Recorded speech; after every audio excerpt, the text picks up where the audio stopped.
Welcome to A. Scott Midnight Reads, a quiet corner of the dark where classic horror, mystery, and suspense tales are read in a soft, sleep-friendly voice. If you enjoy this kind of slow, atmospheric storytelling, like, comment, subscribe, and tap the notifications for future uploads. And if, like me, you keep a sleep playlist, feel free to add this video to your nightly rotation. Thanks for listening. Tonight's story is The Boarded Window by Ambrose Bierce, an isolated cabin sealed against the night, where grief lingers, silence tightens, and something long presumed gone returns, with a presence that cannot be denied. Settle in, let your thoughts drift, and let the dark do the rest. Good night. All night. For all nights. The Boarded Window, written by Ambrose Bierce. In 1830, only a few miles away from what is now the great city of Cincinnati, lay an immense and almost unbroken forest. The whole region was sparsely settled by people of the frontier, restless souls who no sooner had hewn fairly habitable homes out of the wilderness and attained to that degree of prosperity which today we should call indigence, than impelled by some mysterious impulse of their nature, they abandoned all and pushed farther westward, to encounter new perils and privations in the effort to regain the meager comforts which they had voluntarily renounced. Many of them had already forsaken that region for the remoter settlements, but among those remaining was one who had been of those first arriving. He lived alone in a house of logs, surrounded on all sides by the great forest, of whose gloom and silence he seemed a part, for no one had ever known him to smile nor speak a needless word. His simple wants were supplied by the sale or barter of skins of wild animals in the river town, for not a thing did he grow upon the land which, if needful, he might have claimed by right of undisturbed possession. There were evidences of improvement. A few acres of ground immediately about the house had once been cleared of its trees, the decayed stumps of which were half concealed by the new growth that had been suffered to repair the ravage wrought by the axe. Apparently the man's zeal for agriculture had burned with a failing flame, expiring in penitential ashes. The little log house, with its chimney of sticks, its roof of warping clapboards weighted with traversing poles, and its chinking of clay, had a single door, and directly opposite, a window. The latter, however, was boarded up. Nobody could remember a time when it was not. And none knew why it was so closed, certainly not because of the occupant's dislike of light and air, for on those rare occasions when a hunter had passed that lonely spot, the recluse had commonly been seen sunning himself on his doorstep, if heaven had provided sunshine for his need. I fancy there are few persons living today who ever knew the secret of that window, but I am one, as you shall see. The man's name was said to be Murlock. He was apparently 70 years old, actually about 50. Something besides years had had a hand in his aging. His hair and long full beard were white, his grey, lustreless eyes sunken. His face singularly seamed with wrinkles which appeared to belong to two intersecting systems. In figure he was tall and spare, with a stoop of the shoulders, a burden-bearer. I never saw him. These particulars I learned from my grandfather, from whom also I got the man's story when I was a lad. He had known him when living nearby in that early day.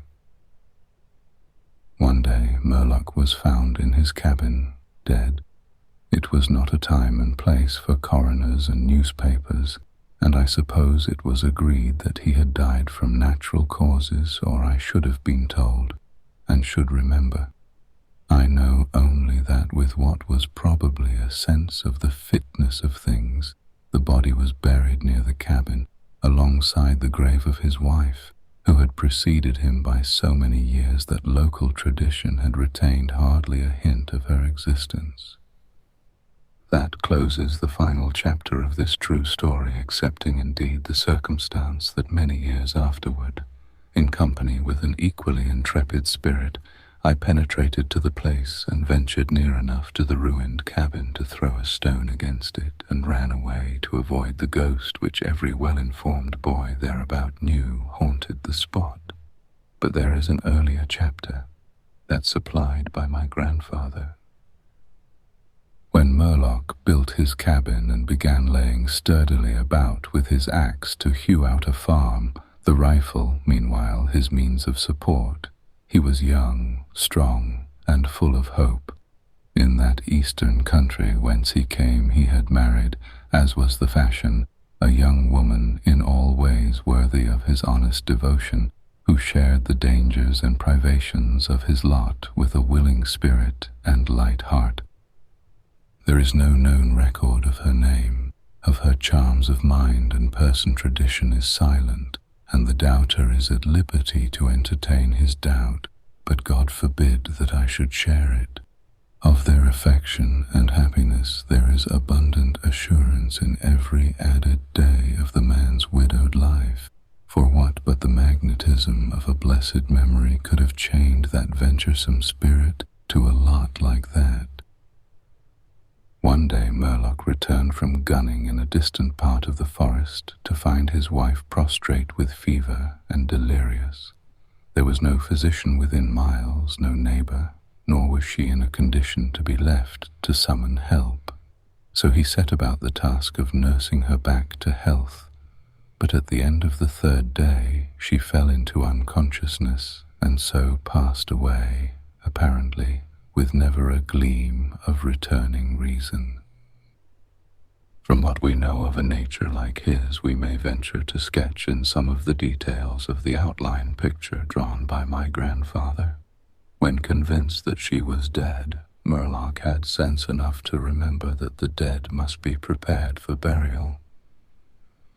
In performance of this sacred duty he blundered now and again, did certain things incorrectly, and others which he did correctly were done over and over. His occasional failures to accomplish some simple and ordinary act filled him with astonishment, like that of a drunken man who wonders at the suspension of familiar natural laws. He was surprised, too, that he did not weep, surprised and a little ashamed. Surely it is unkind not to weep for the dead. Tomorrow, he said aloud, I shall have to make the coffin and dig the grave, and then I shall miss her when she is no longer in sight. But now she is dead, of course, but it is all right. It must be all right somehow. Things cannot be so bad as they seem. He stood over the body in the fading light, adjusting the hair and putting the finishing touches to the simple toilet, doing all mechanically with soulless care. And still through his consciousness ran an under-sense of conviction that all was right, that he should have her again as before and everything explained. He had had no experience in grief. His capacity had not been enlarged by use. His heart could not contain it all, nor his imagination rightly conceive it. He did not know he was so hard struck that knowledge would come later and never go. Grief is an artist of powers as various as the instruments upon which he plays his dirges for the dead, evoking from some the sharpest, shrillest notes, from others the low, grave chords that throb recurrent like the slow beating of a distant drum. Some natures it startles, some it stupefies. To one it comes like the stroke of an arrow, stinging all the sensibilities to a keener life. To another, as the blow of a bludgeon, which in crushing benumbs. We may conceive Murlock to have been that way affected, for, and here we are upon surer ground than that of conjecture, no sooner had he finished his pious work than, sinking into a chair by the side of the table upon which the body lay, and noting how white the profile showed in the deepening gloom, he laid his arms upon the table's edge, and dropped his face into them, tearless yet and unutterably weary.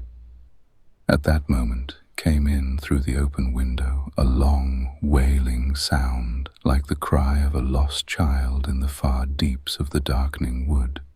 But the man did not move. Again, and nearer than before, sounded that unearthly cry upon his failing sense. Perhaps it was a wild beast, perhaps it was a dream, for Murloc was asleep. Some hours later, as it afterward appeared, this unfaithful watcher awoke, and lifting his head from his arms, intently listened. He knew not why. There in the black darkness by the side of the dead, recalling all without a shock, he strained his eyes to see, he knew not what. His senses were all alert, his breath was suspended, his blood had stilled its tides as if to assist the silence. Who, what had waked him, and where was it?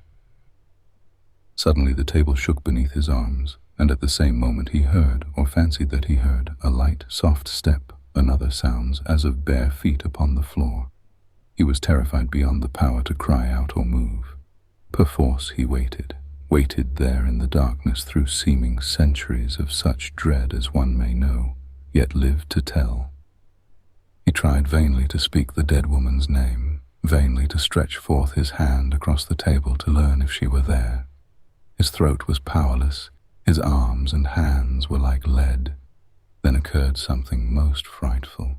Some heavy body seemed hurled against the table with an impetus that pushed it against his breast so sharply as nearly to overthrow him, and at the same instant he heard and felt the fall of something upon the floor with so violent a thump that the whole house was shaken by the impact.